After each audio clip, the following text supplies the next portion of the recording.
Now, I was just thinking about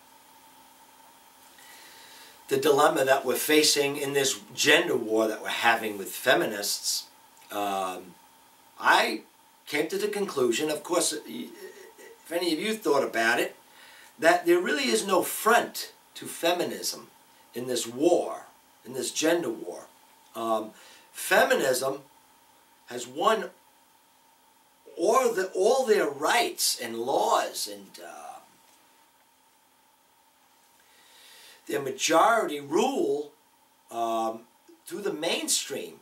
I mean, Hillary Clinton, all our female politicians, National Organization for Women. This is all mainstream stuff. And they are super powerful, as we all know. They're mainstream. They're in our government.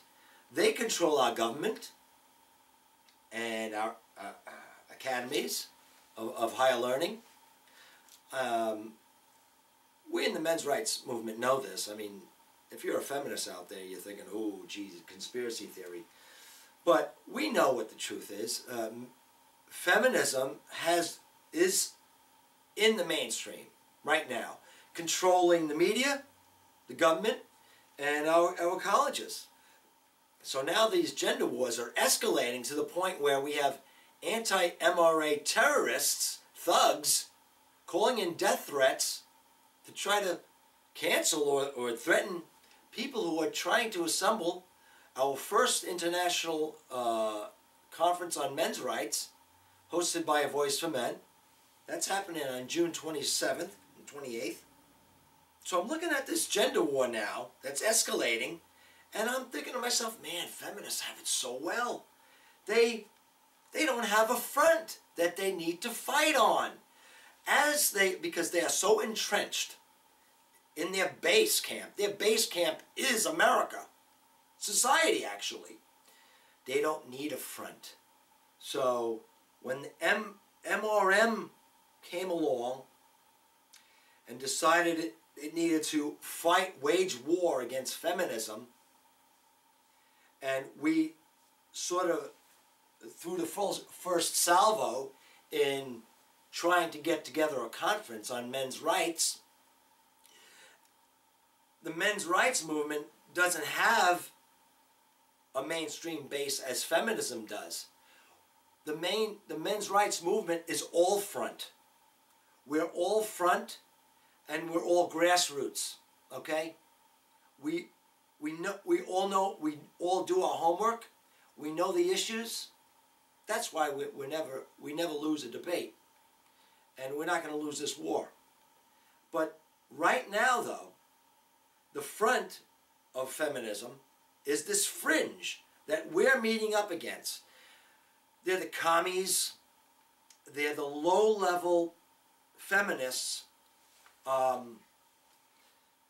that the mainstream feminists are willing to sacrifice. The mainstream feminists right now do not have to address the MRA because we're not big enough yet. We have not hit into the mainstream yet.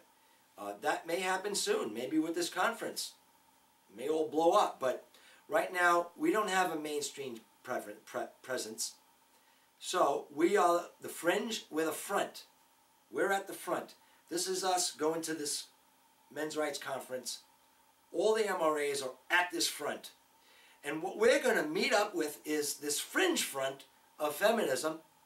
They're communists, they're socialists. They're generally not mainstream feminists. You're not going to see the academy. You're not going to see feminist women's studies professors there protesting. No.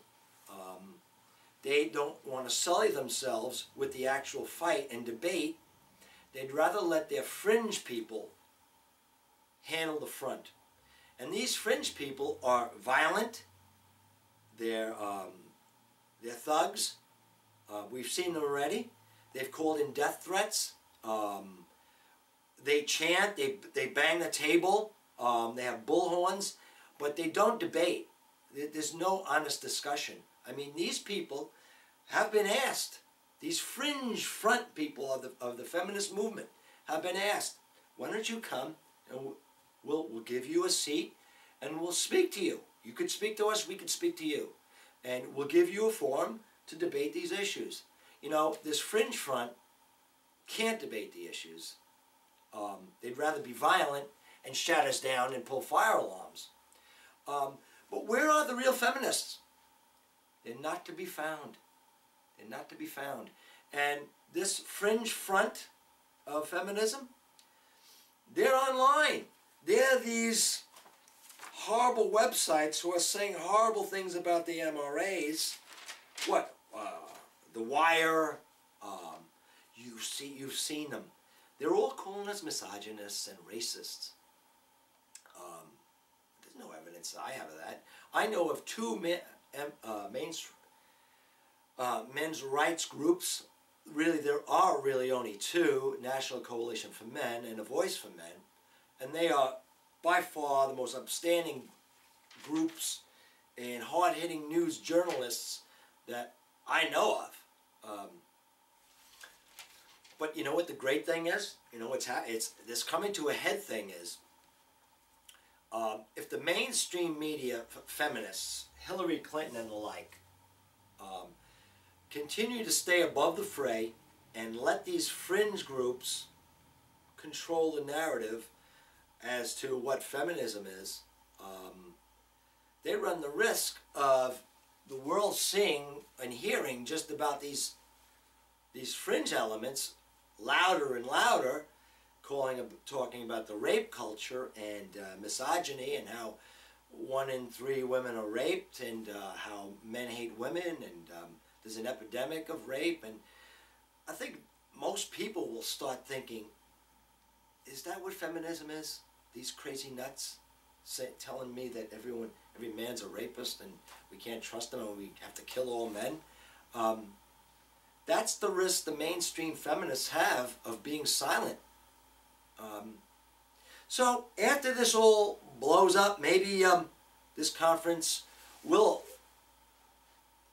be seen in the mainstream media, and I don't know what they're going to say about it, but at least we'll be in the news and we'll have our say. And then the mainstream feminists will have to have their say. You know, finally, one of us is going to meet Hillary Clinton on television, one-on-one, hope it's Paul Elam, and we're going to ask, where are feminists helping men? Okay? If this is an equality movement, where's the equality that you're showing to men? Well, one day that will happen, and but in the meantime, feminism, the face of feminism is Big Red and these terrorists who are phoning in death threats. That's what feminism is right now. Take care.